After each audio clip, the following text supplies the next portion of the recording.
Hello everyone, welcome to Between the Ropes podcast. It's your boy Duffy. Today we're going to be discussing lots of things. So we're going to be summing up all the fights in February. We're going to be talking about upcoming interesting prospects, interesting fights. And then we're also going to cover one of my favourite segments, the best African fighters to look out for. So the month of February delivered heavily when it comes to boxing. So we had Ryan Garcia, we had Navarrete, we had Claressa Shields do her thing. There were so many good fights that happened in the month, so I'm just going to start straight away and talk about the Ryan Garcia versus Barrios fight. What a performance by Ryan Garcia. Now, I had my doubts, I didn't think he looked good against his performance against Rolly.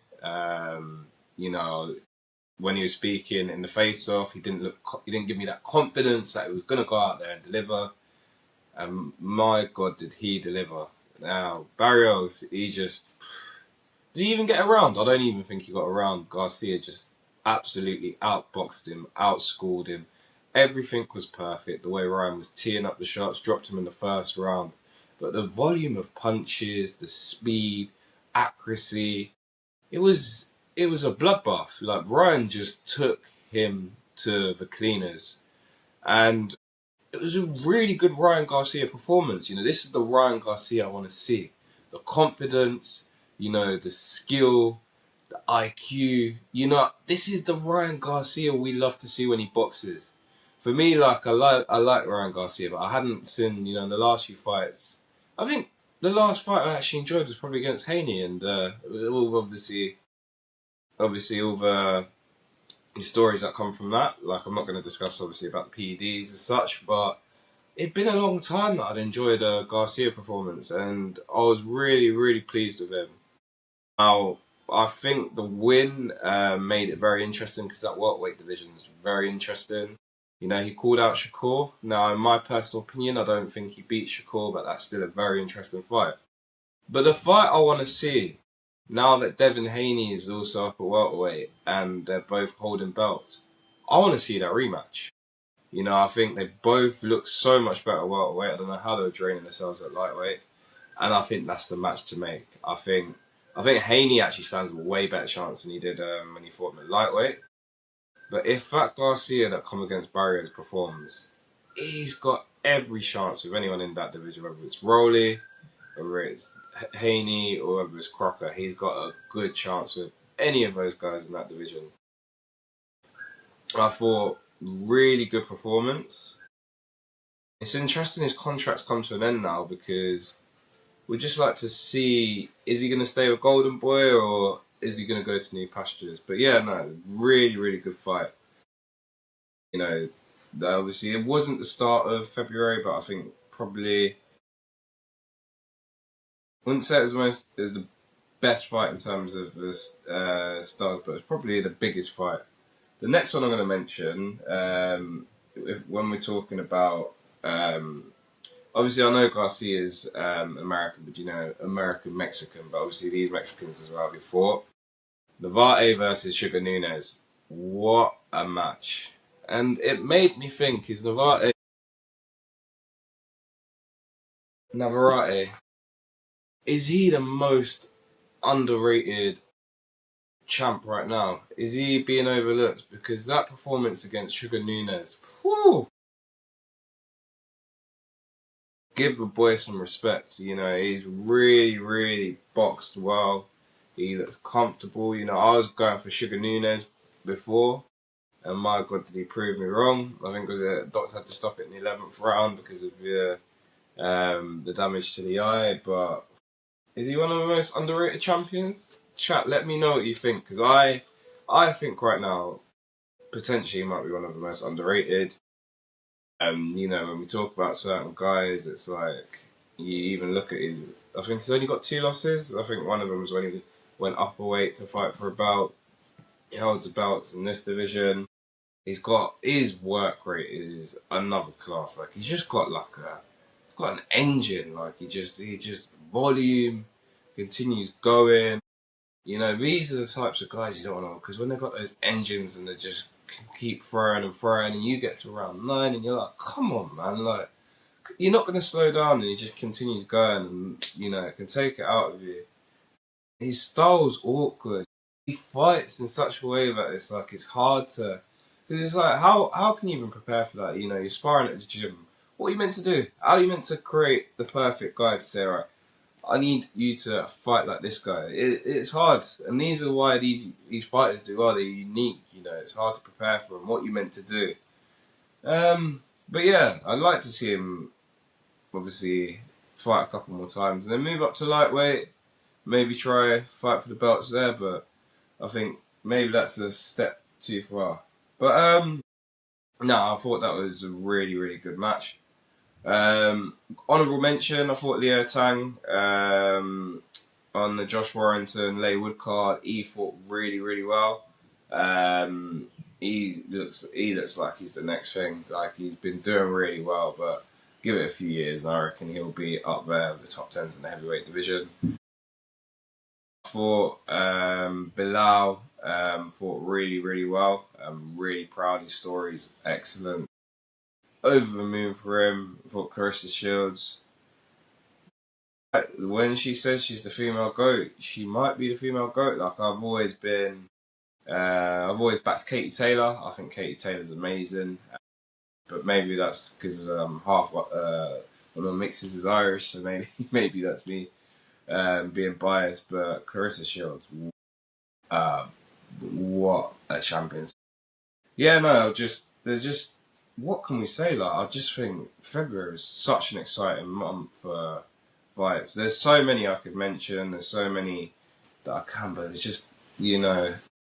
It was such a good month for boxing. It's at the start of the year. It's been so good for boxing this year, and it just makes me excited for what's coming up. So we've had like quite a few fights that are going to be coming up. So we've got Jai Opetaia versus Brandon Glanton that's happening this weekend.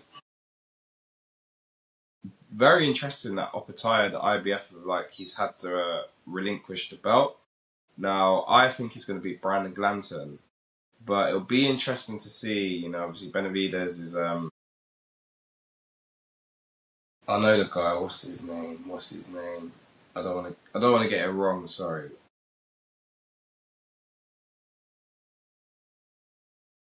Ramirez, yeah, Zerdo Ramirez. Sorry. Yeah, so obviously Benavidez is fighting Zerdo Ramirez. Let's just say Benavidez gets through Ramirez. Obviously that sets up the super fight potentially for Opetaia. But, you know, will he be interested in fighting for the Zuffer belt?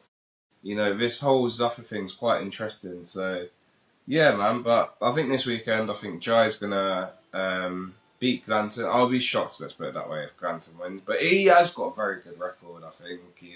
He's only lost maybe like 1 or 2 fights, and he's got like something like a 90%, 80 to 90% knockout record. I could be wrong, but I know it's a very high percentage.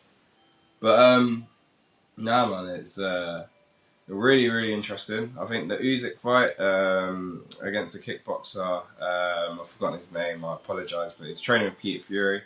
But the exciting part is they are fighting right by the pyramids of Giza in Egypt. And I honestly am so excited to see how this venue is going to look, because the pyramids of Giza, it's honestly, I've never been, but obviously planning to go, but I've been to other parts of North Africa. But honestly, it's one of those things that's in history, and to fight outside it, I think it's one of the best things we're going to see this year. But yeah, no, that's really interesting. People obviously talk about Usyk fighting a kickboxer, but you know what? The amount of people he's beat all the top dogs. He can have one of those, what we will say, easier fights and get paid, because what's he got to prove? You know, what's he got to prove? You know, I heard Wardley talking about how he wanted to fight Usyk over Dubois, but to be honest, I'm way more interested in that fight between Wardley and Dubois, because the thing with Usyk, he's above everyone, so he just kind of beats all the guys. So you're just kind of waiting for him to retire. It's like, we just respect excellence, but we're waiting for him to retire. But Wardley Dubois, that could be That for me is the best heavyweight boxing fight that will be this year. Even if AJ and Fury decide to fight this year, I'm sorry, Wardley Dubois is the best fight in the heavyweight division. My opinion, Dubois gets it done within 5 rounds. But every time we've gone against Wardley, he proves me wrong. And maybe it suits him having this mentality. And now he's obviously the champion. He's going to be having that confidence. But nah, man, like honestly, with that one, I think Dubois. But you never know. The most exciting fight, in my opinion, right now, is Inoue versus Nakatani. Both Japanese, probably both the best in their division on the planet. I think this has got fight of the year contender all over it. I really hope it lives up to its reputation because this fight here is exciting. It is fireworks. It is everything goes, and it's like Inoue obviously will be going in his favourite, but my God, this is not an easy fight for him. If there's one fighter you might think who might beat him on this planet, it is probably Nakatani. Is this going to be the biggest Japanese fight of all time? I believe so. My history might do me wrong, and if there's any Japanese fans, let me know if I have missed out certain fighters. But I just feel like the boxers you've got right now, this is a golden generation of so many great boxers. And I think this is the pinnacle. Like, these are probably, in my opinion, the two best in their division. For pound implications, I think whoever wins gets accelerated to either number one or number two. I'll be shocked if anyone else is above that. Maybe you could argue maybe Shakur, but that'd probably be it. Definitely now with the fact that Bud Crawford's retired as well, so like who's really going to be above them? So yeah, man, this has got fight of the year written all over it. If I was to call it, I'm just going to go with the champion, go with Inoue, but it's not a confident call. You know what I mean? It's like I think Inoue. I think if he beats him, no one's beating him. But if there's a guy to beat him, this is the guy to beat him. And that's how exciting the fight is. And that's why, for me, I'm calling it. I think this has got fight of the year written all over it. I really hope it lives up to its expectations and doesn't let me down. But for me, this has got fight of the year written all over it. Now, the promoters world right now is crazy. And I'm all here for it because the pettiness, the wanting to do better is making 10 times better fights. So a few weeks ago, the boxing world was turned upside down when Conor Benn left Matchroom Eddie Hearn to join Zuffa, Dana White's Zuffa. Eddie Hearn and Dana White had been sending shots for weeks and weeks and weeks. It's funny because you think a few years ago before Dana White was in boxing, they had like a lot of mutual respect for each other. And now they're competing against each other. They're just, shouting name calling. I think Dana White, with obviously Seller, and TKO, was being able to hand out these big contracts and big pays. He's like, I'm going to poach Conor Benn, you're one of your biggest stars in your stable, and I'm going to take him over just as a big, I don't know, but just a big move. It's really interesting because it's like Conor Benn got offered, I think, was it $15 million in a one-fight deal. He's now fighting on the Tyson Fury card. He's fighting Regis Prograis co-main event. It would be mad if they're giving him $15 million for that fight because I would have thought they would have tried to get maybe the Ryan Garcias of this world to fight him. But, get one of those big guys, obviously over in America. But this is at a catch weight at 150. We're going to see Regis Prograis. I think obviously he's at his latter stages, but he is a top fighter. It's not going to be easy for Conor, but if there's probably a time to catch Regis Prograis, probably whilst he's on his decline, but it's not going to be an easy fight. But does this warrant $15 million? In my opinion, I don't think so. $15 million, I'm talking, I want to see the biggest fights. I want to see one against maybe a Ryan Garcia. I'd like to see one maybe against Shakur Stevenson, Devin Haney, one of these guys. And in my opinion, they at 147, they will smoke Conor. I think Conor, in my opinion, is too big to be a 147 now. He fought at 160 for 2 fights. You know, it's hard to keep that power and speed if you that really drop down. I think at 154 is probably his future. And can I see him beating Boots Ennis? Absolutely not. So I think that's why I think he wants to try fight 147, get the paydays. But no, really interesting to see. I reckon he'll probably. I don't reckon it's a one fight deal. It's agreed as a one fight deal, but I can imagine them fighting for quite a few fights. But obviously, Dana had been obviously there'd been the outroar from Eddie Hearn. I fully understand him as well. You know, it's like he'd lent like a lot of money to him. You know, he'd supported him when the whole world was saying why he's supporting the drugs cheat, having to go on things like Talksport where Simon Jordan was calling him out. You know, he had his back. You know what I mean? Like I know, yes, he's your fighter, and yes, obviously there's a commercial value as such. But I also felt like that one went from beyond the relationship of just like that's my promoter, he gets me fights. Like he did genuinely care and want to do for the best. You know, it got quite personal. You know, you can tell Eddie Hearn, he wanted him to beat Eubank Jr. so bad. Like, it got personal, and I think that's why it was upsetting. But I don't blame Conor Bennett at the same time, because you've got to go where the biggest paycheck sends you. And I do think there's loyalty sometimes, because I think this is a situation where loyalty was key, because you're telling me Eddie Hearn couldn't make you big fights as such. But then if you're getting guaranteed and you don't even have to fight a top dog 15 million, then it makes sense. So, but the interesting thing was Eddie Hearn is now Tom Aspinall's manager. Now, I feel like obviously he might have genuinely wanted to sign Tom Aspinall to be the manager anyway. But is there any better way to say, all right, you've took Conor Benn, now I've took the heavyweight champion in UFC as my client, you know? I'm his manager. Now he's maybe in the future he might want to fight in boxing, but obviously still signed to UFC. But the difference with Eddie being his manager is like maybe, for example, Tom Aspinall might have fought when he was fighting in was it Abu Dhabi, but when he fought recently against Cyril Gane, where he obviously got the eye injury, maybe he might have got a million for that purse. Eddie Hearn's going to look at the numbers and go, "What, you think you can give Tom Aspinall a million? Nah, mate. Generates 4.5 million." Then the problem UFC are going to have is they're going, can't say no to Aspinall because it means we're in the heavyweight champ holding up the division, and the other guys in the division that want to fight for the belt want to fight Tom Aspinall. They don't want to just get given the belt. So then it creates a whole different narrative, and I think this is a very smart move for Tom Aspinall. This is a smart move for Eddie Hearn because obviously he's got one of the biggest British combat stars, and it's another up yours to Dana as well. And I'm here for the pettiness. I'm loving it.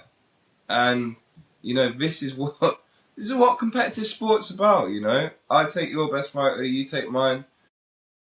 We're just here, but everyone's going to make money, but we're just here for the interest and the best of the sport.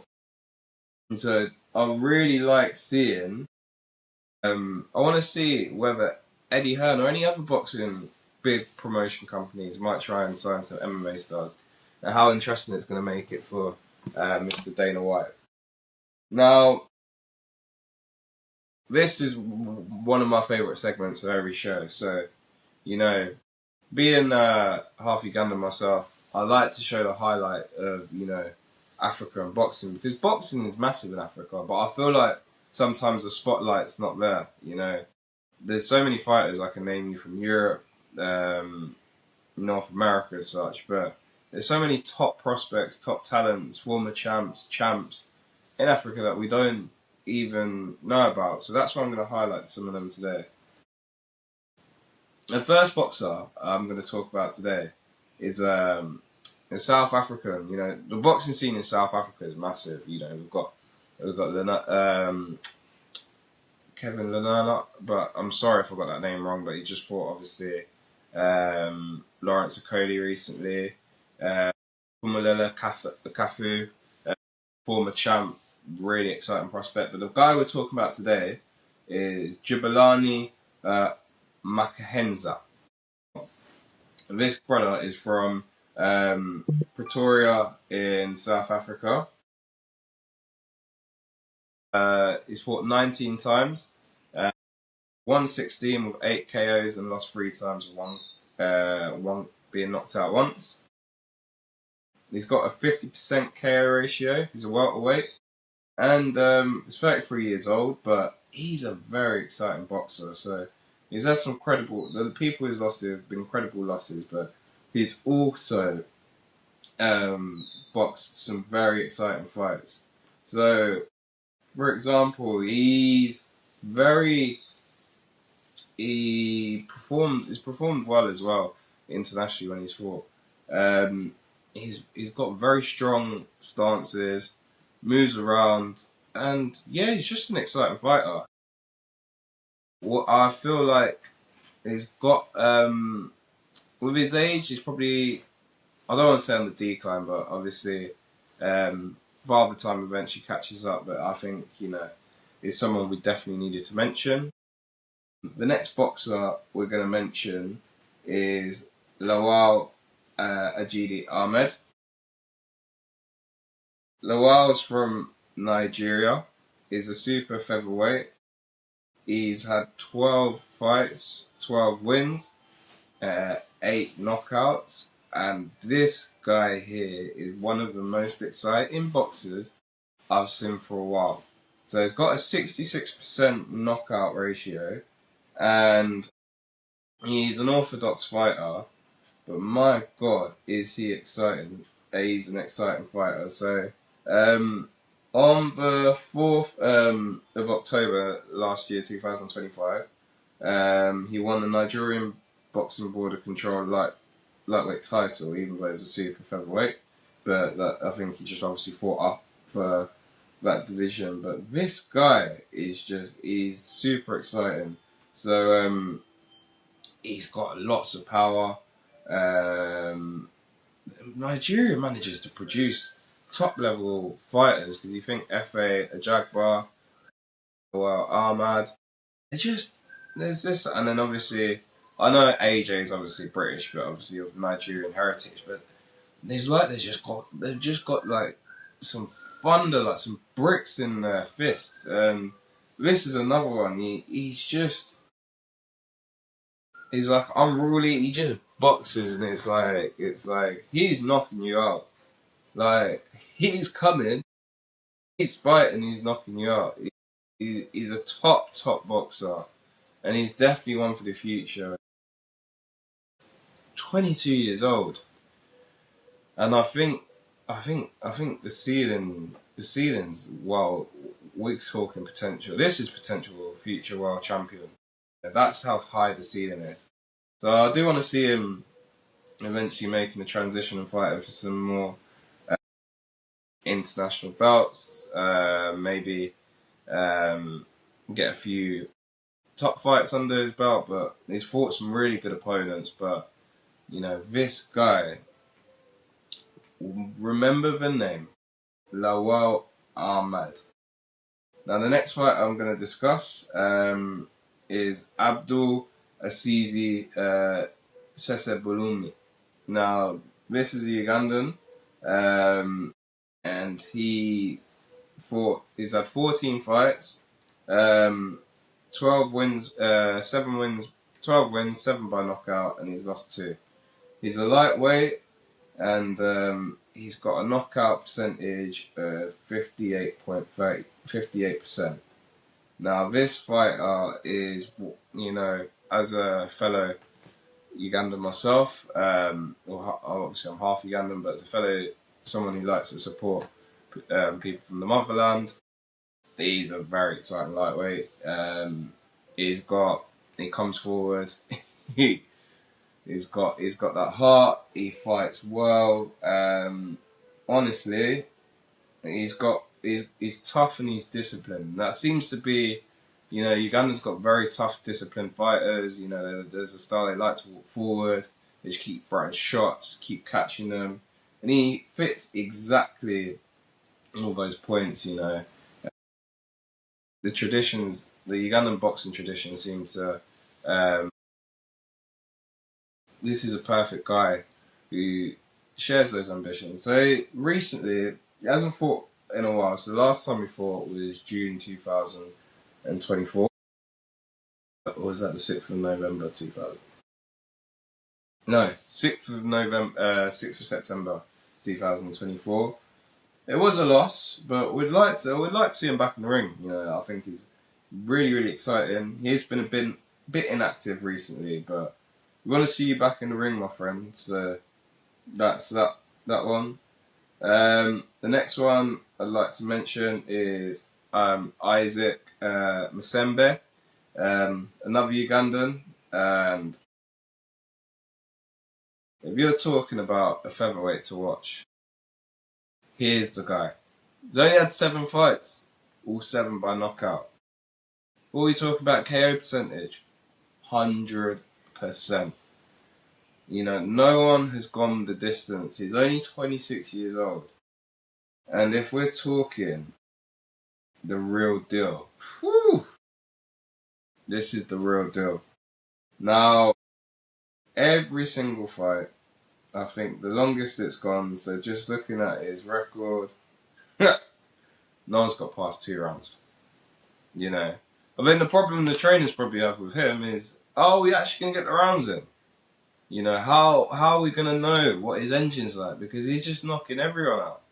You know, he's taking them all down. It's like, you come here, bang, sleep, see you later. Or you want to come here, bang, sleep, see you later. Doesn't break a sweat when he's fighting. And fighters like this are scary, especially at featherweight, when you carry that much power at featherweight. Because, not to say, but obviously, when you're obviously lighter, you move faster, but you might not have that knockout power compared to, you know, like light heavyweights and such. And these guys, they move so fast, but my God, you know, 7 knockouts, and he's still young, you know, 26 years old. Like to see him get a few more fights under the belt. I want to see him on the world scene. I definitely think this is someone to look for the future. I think this is someone who can get all the way to being in the top 10 rankings and fight for a belt. Potentially future champion, but, you know, I don't want to put all that pressure, but this is the level of boxer we have. I'm proud, this fellow Ugandan. He's only had 19 rounds, 8 fights, 19 rounds. That's barely anything. So, you know, he's a super exciting fighter, and you're just excited to see where he's going to be in the future.